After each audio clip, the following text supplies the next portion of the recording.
It's quite an honor to be here. Thank you so much for hosting me. Particularly this room means a lot to me. So many of my friends are here. People I really got inspired when I moved, like Atik, they're here. A lot of my friends who have done amazing things, they're here.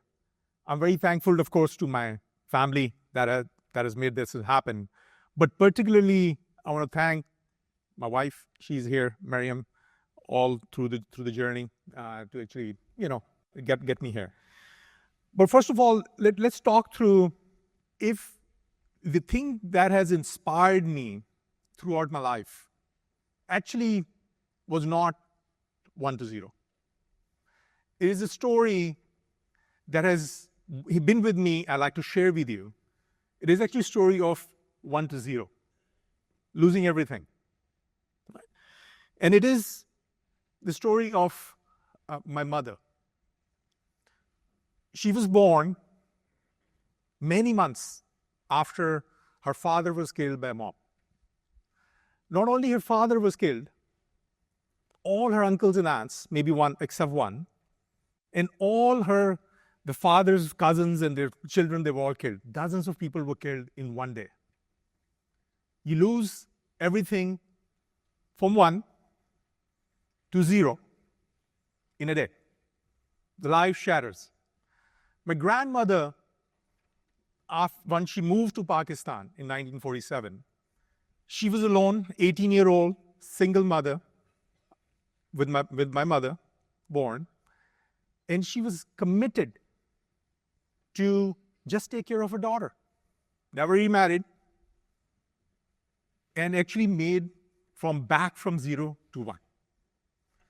So every time when I have looked at things which look difficult, every time we talk about things, starting something and taking to some place, everything looks so easy for me.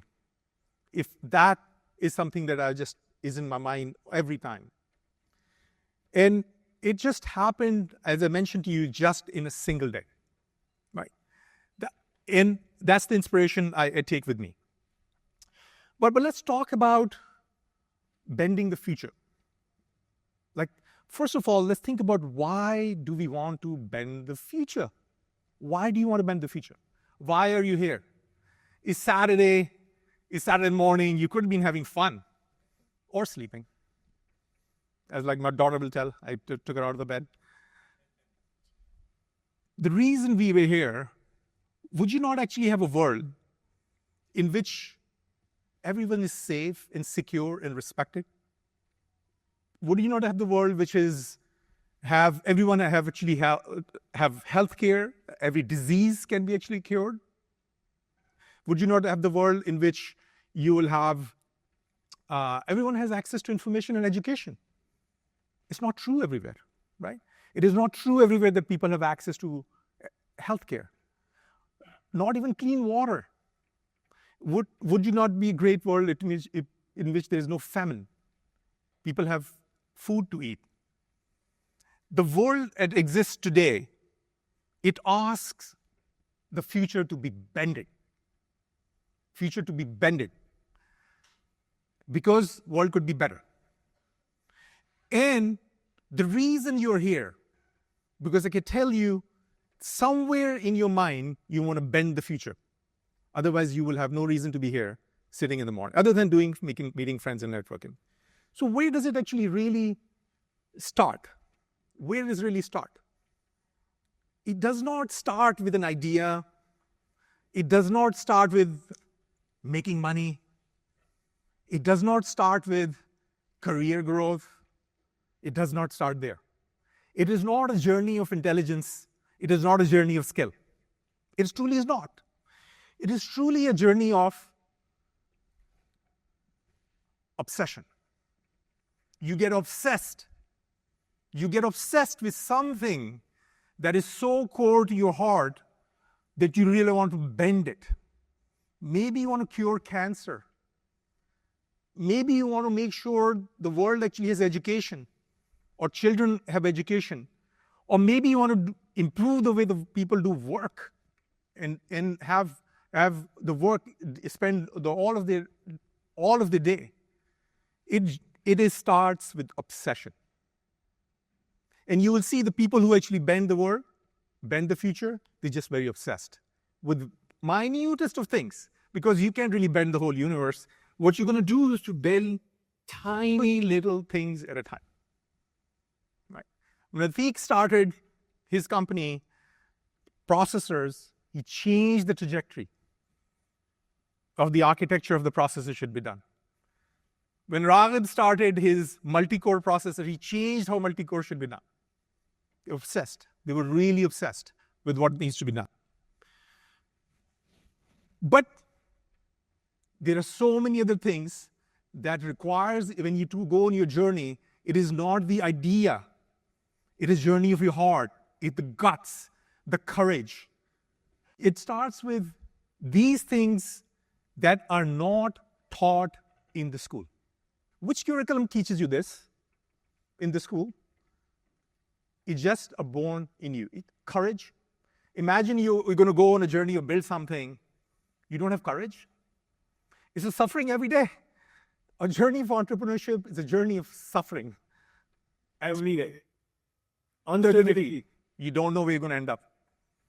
Without the courage, without the ability to fall and get back up again, the grit, the perseverance, nobody is able to actually persist.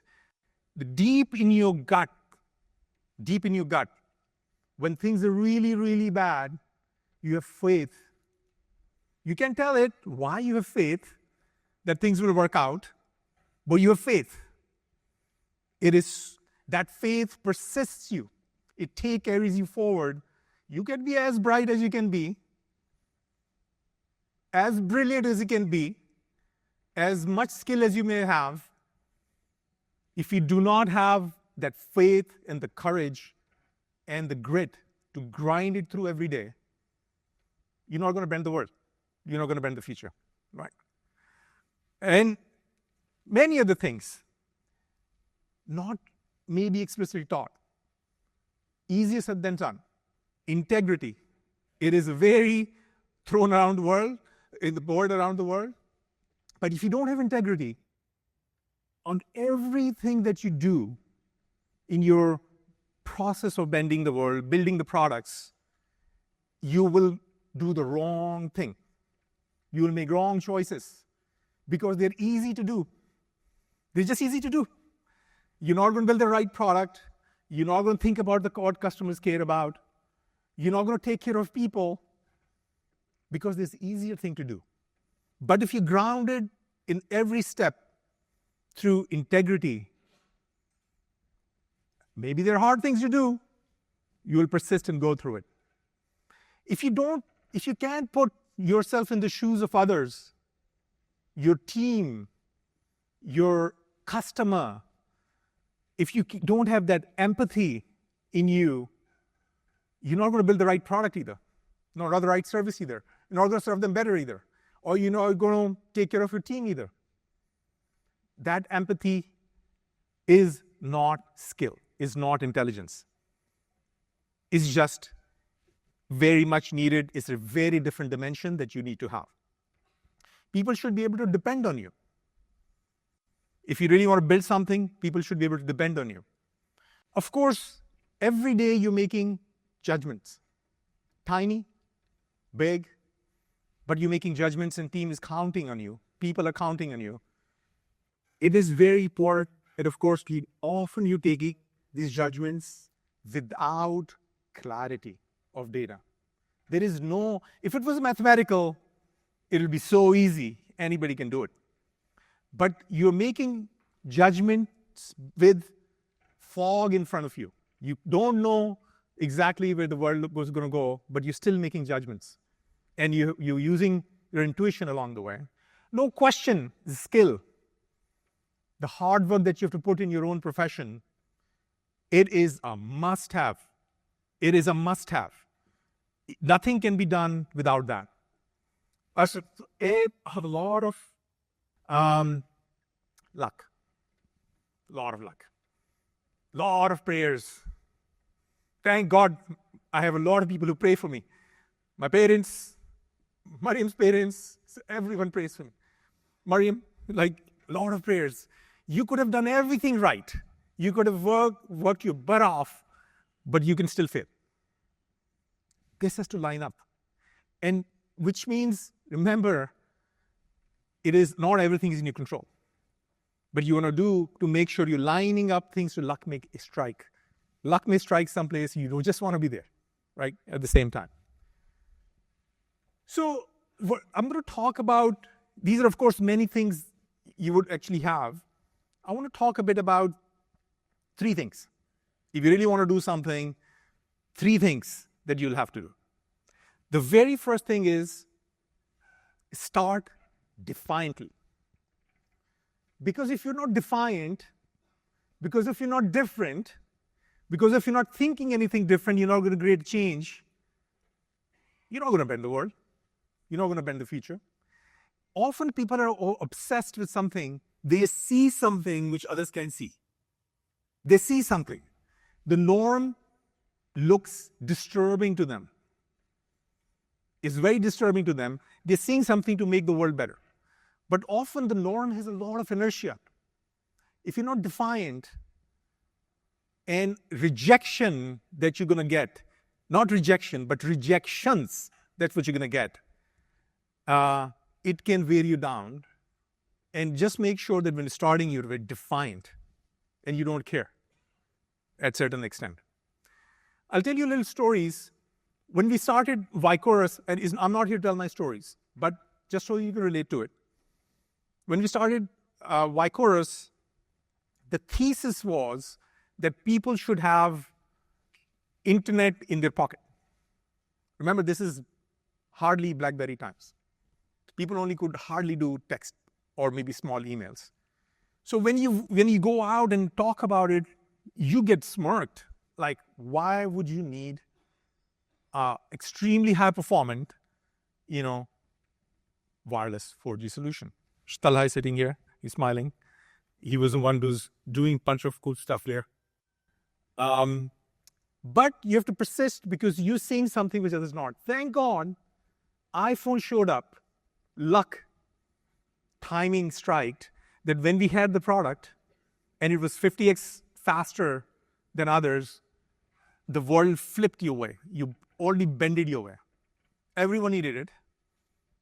Everyone wanted to actually have that level of performance and intelligence in the solution. When we were in Elastica, the whole thesis was when we saw that consumers were using Dropbox and enterprises using very old archaic way of come into the office, log into the desktop and use some crappy app, we thought the world will change. The SaaS will take off. Which means the security across all of cybersecurity, entire stack needs to be done differently. But nobody believed it. To the point, I'll tell you, when we went out, I personally went out and talked to CISOs, the security teams, CIOs.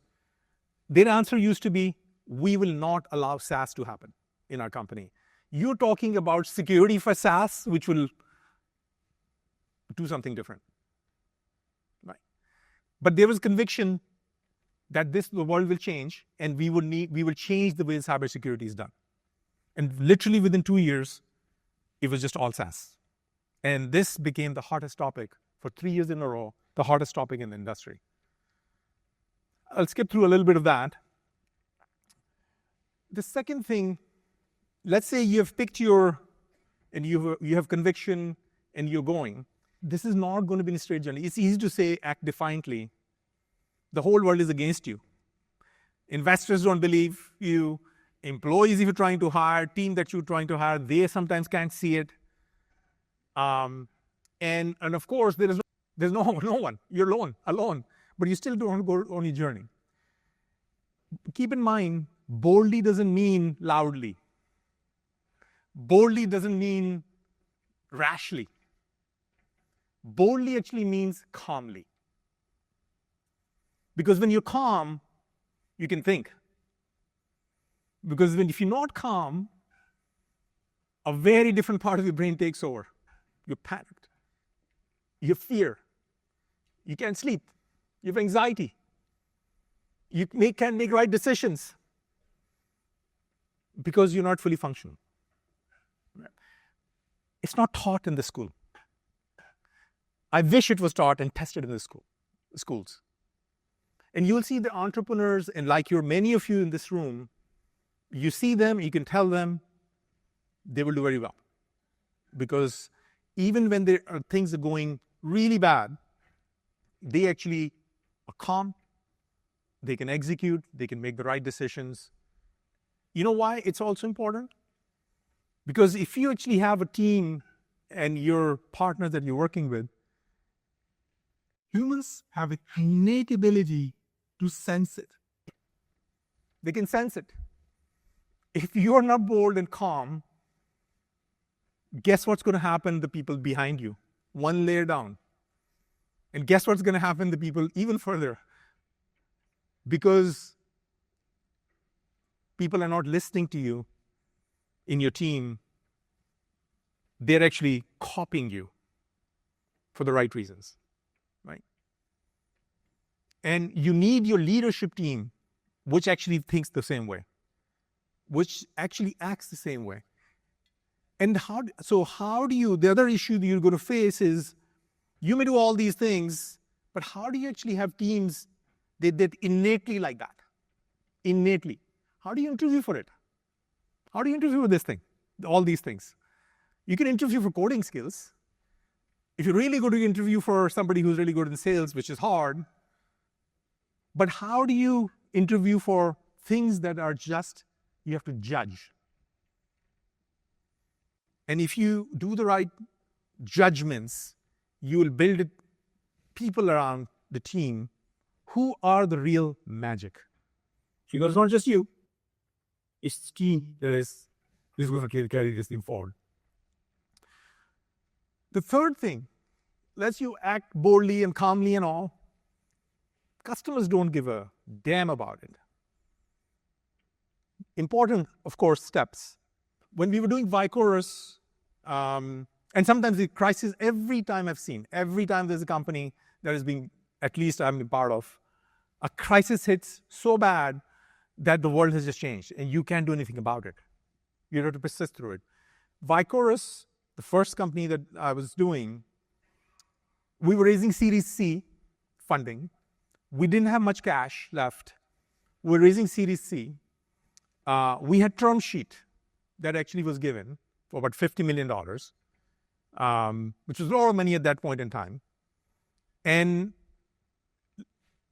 term sheet came, and right next to it, days later, the deepest recession in US basically happened. You didn't know that term sheet is going to close or not going to close, money is going to come, or going to shut down your doors. Panic. I've seen panic. In my board, they didn't know we're going to get money. These are investors. They didn't know because everyone had to put their pens down, shut us down, no money. People were losing money left and right in the investments. We persisted by making sure all your mental abilities are there and you're actually involving all the partners who needed us through and through. Luckily, we persisted. The story of security AI. Security was started roughly in 2019. We actually had very clear conviction that you need a platform, not toy cars, which is again difficult at that point to raise money. But we had very first use case of privacy, and literally it took off in 2019. We just started the company, built the products very quickly. We have an amazing team. Some of the team members are here. Itala is here. We basically built an amazing platform. It took off, won the RSA best of the RSA, best company of the RSA award. COVID hit. And the use case that we had, which was like on a supercharge, and everyone was trying to put money into the company, it just evaporated in a day. The customers, with a big pipeline, we were closing customers in the very first year, and it just disappeared. And we did not know when this will come back, right? And at that point in time, again, you want to make sure that your team stays cohesive and persists through these kind of major shocks to your system. If you're in tech, what you're building something that somebody cares about. You're building something for somebody, and they need to care about what you're building. You may be thinking you're building the future. If your customers don't think and they are willing to at some point write a check for it, you're not going to be able to do that for that very long. And only way to do it, and this is where most companies fail. They have defined, they have the right idea, they are obsessed, they are acting boldly, they fail to excel. And why that is important? Because in tech, mediocrity has only one name. Mediocrity is death. It's simply death. You're going to live a painful life if anything that is being done, the entrepreneurs who don't take this thing seriously, and they actually think, oh, I built something, it's a pretty cool idea. Yeah, I'm one of the 20 players. A very painful life. And eventually death. May take long. And that's the use for. And this one is probably, I would say, it is not just you, it is not just your leadership team. That basically culture that you build inside the company, that people really at individual level, they are aspiring to be their best. Because in a company, there's no one function. You know that. You have all kinds of functions. And if any of the functions are not performing where they need to perform, you will have very hard time actually to getting to a place where the company needs to be for you to be successful, right? It's like a car. In a car, there are probably, thousands of parts. One part, tire, spark plug, one belt, not performing, your car will stop or will not perform at where it should be performing. And that's actually in the culture that you have to build. It should be beneath your team's own dignity. It should be, and you have to have people like that who feel like that if they are not the top of their own profession, that it should be beneath their dignity. And it is not easily interviewable. You have to assess. You have to bring the right teams. Not you. Your leadership team is bringing the right teams. And then because it's beneath them to actually not be at the top of the game, they create a culture where everyone feels like it's beneath them to be not at the top of the game. It's very important. And they all, in the team, you have to make sure they all understand. And it's not that you can give them a lecture and they start doing it. It's about how the rest of the leadership team is behaving. It kind of works that way. Super important that mediocrity, just keep in mind, whatever you're doing, is just that. Other important thing, which is in tech, particularly in tech, many of you are in Silicon Valley, many people are visiting, but most of you are here, and most likely tied to tech. If you're not the number 1 or 2 player, actually the outcomes are not very great often. There may be some outcomes. You want to become the category king. Easier said than done. Often you will define your category because you're defiant. You started that way because you went on a path where nobody saw. You ended up defining a category. Often it could be that you defined a category and somebody else took over and they become the king. But if you do it right, what you really want to do is to form that category and be the king of that category, right? Because many people will copy you. If something takes off, you will see a lot of copycats, which is good for that. If you really care about that purpose, it's okay. But of course, it's not okay for your business.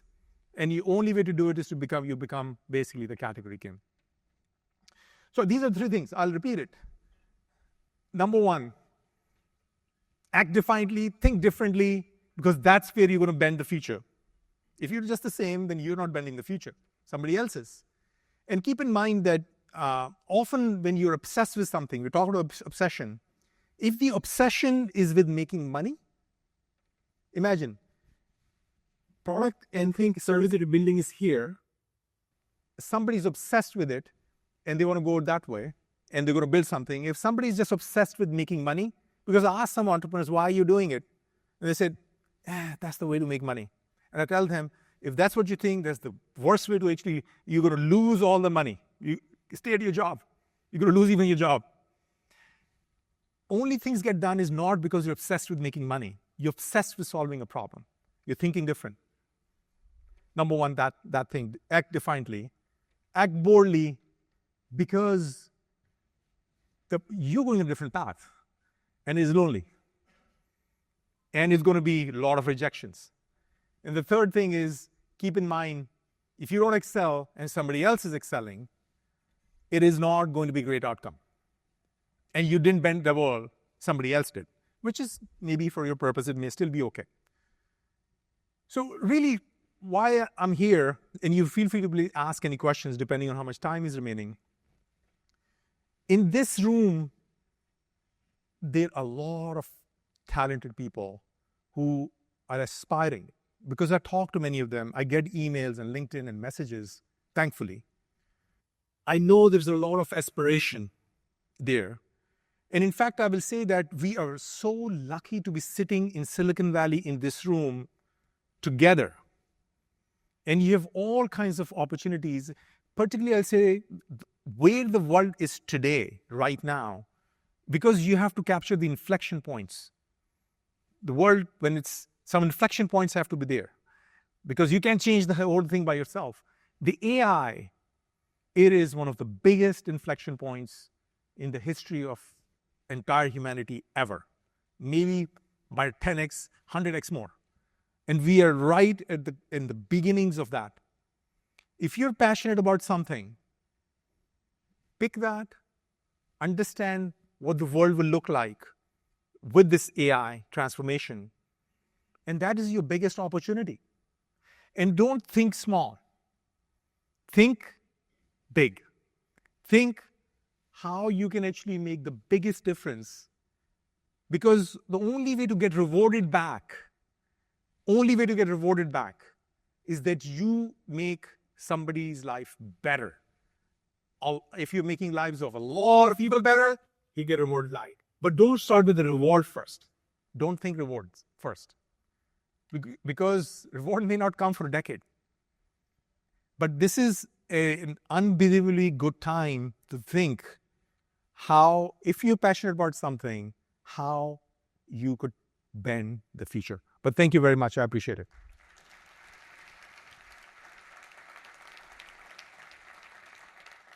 So if you guys have any questions to ask Rehan, we would like you to come up here on this microphone and queue up.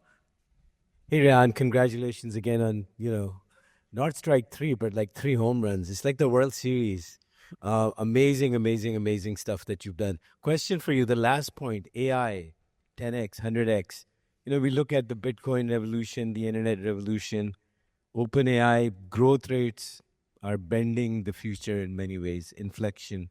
But there's also a lot of concerns. Is it a hyper or not? So, you're a .ai company, you kind of exited.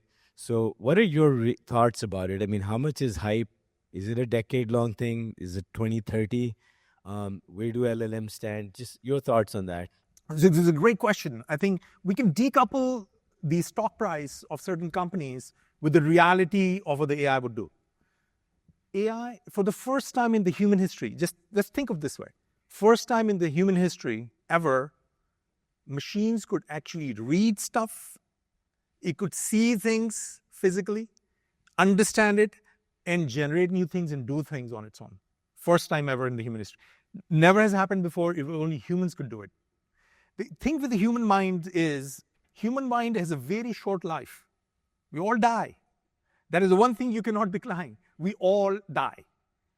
But when the new child is born, where does it start? The learning starts from A, B, C, D. Takes 30 years, 20 years to be actually really productive. AI does not die. Our brains are not connected like AI brains are connected. So what you're going to see here, the transformation is going to be unreal and maybe even scary, right? Which we should talk about. We're doing it, we should be doing it for benefit of humanity.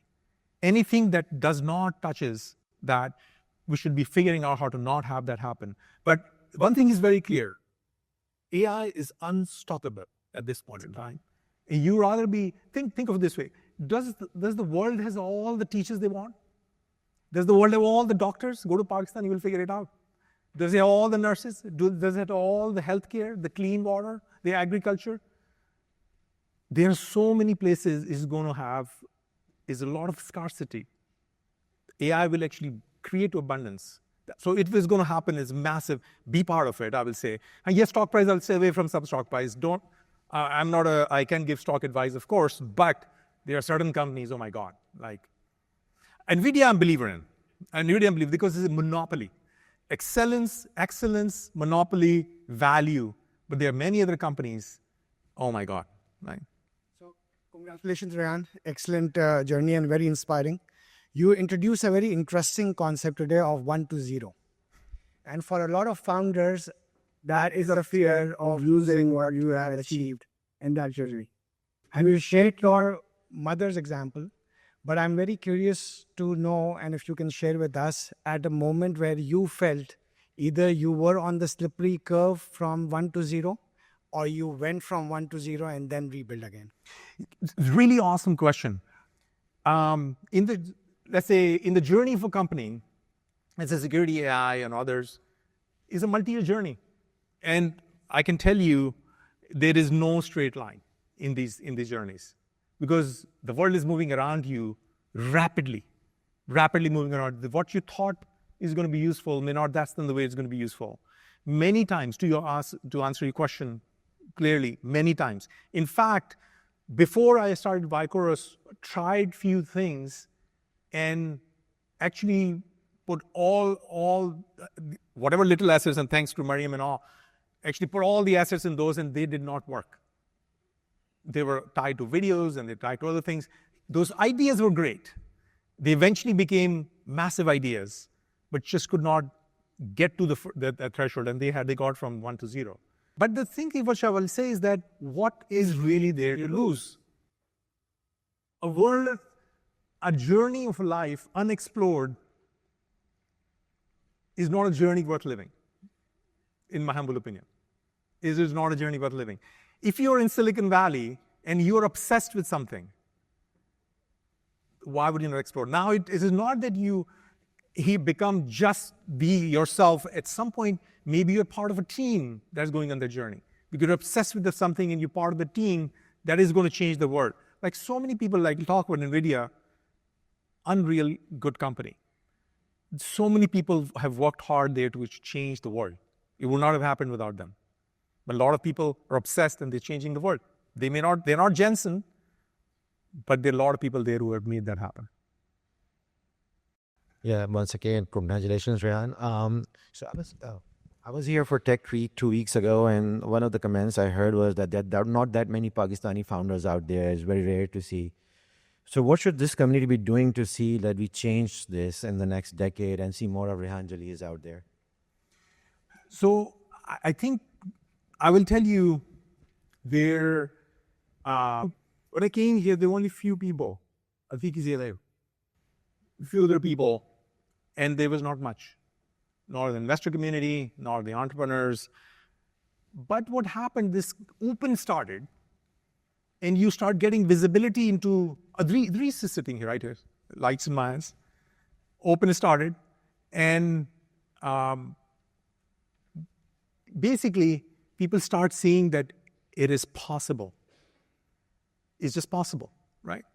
And I think, and then if you see from there to now, like some of the biggest investors' names, we have people from this community out there. Some of the amazing entrepreneurs actually are coming out of it. We just need to make sure that there are more examples and there is more help needed. Help provided and ask. Help not in the way of like a crutch. Good entrepreneurs don't need a crutch. They should do something else. But they need a support system. Brainstorming may be one of them.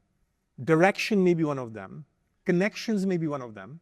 This forum is an amazing place. I would say it's a great start. Open is a great start with that. Rehan, congrats once again. My name is Ahmed Hassan, and I have a 10-month-old and multiple siblings. And I was really interested when you talked about perseverance and grit and courage. How do I put that in them? And do I need to give them some kind of childhood trauma, something, burn the house down? What do I need to do to get them to, get that obsession that you talk about? It's such a good question because I can relate to it. So, and this is I'm going to tell you a true story in here. I was working in another startup called Aperto Networks, which Atik was an investor in. I had amazing ideas and I'm very obsessed with some of these ideas. And I was doing it like in the evenings, using my credit card, build the products and all that, right? But just didn't have that thing to just kind of flip it over. And at that time, you have a 10-month-old, she was expecting for the first one, right? And at that point in time, you have to make a call. What is your purpose? What is going to make you happy? And frankly, if some things are not going to make you happy, you ought to change that. Life is, one thing it says, death is certain. For some, it is more certain. When I wake up every day, I really generally mean it. I am counting days. Very morbid, but I am. Because things that I need to do today, I want to make sure they're right. They're actually important things for me. It is going to be your obsession, I can tell you, is going to be your obsession against the downside risk that you have in your mind. But think about it, what are you going to lose? If you're very skilled, you'll be back on track. But I can tell you this because you have to see what you think trying to do, how obsessed you are, how much future is going to bend, and then how do you compare with that? But everyone goes through it. Hello, Rehan. Congrats once again, and hopefully we'll see much more from you in the future as well. We go a long way back. If you remember, you sold Aperto radios to a company called Teleguard Supernet, and you did one-day training. For me, I was fresh out of college in 2005. It's a nice meeting you. I was more interested in your modeling career. I was asking more questions, and it was annoying you that day.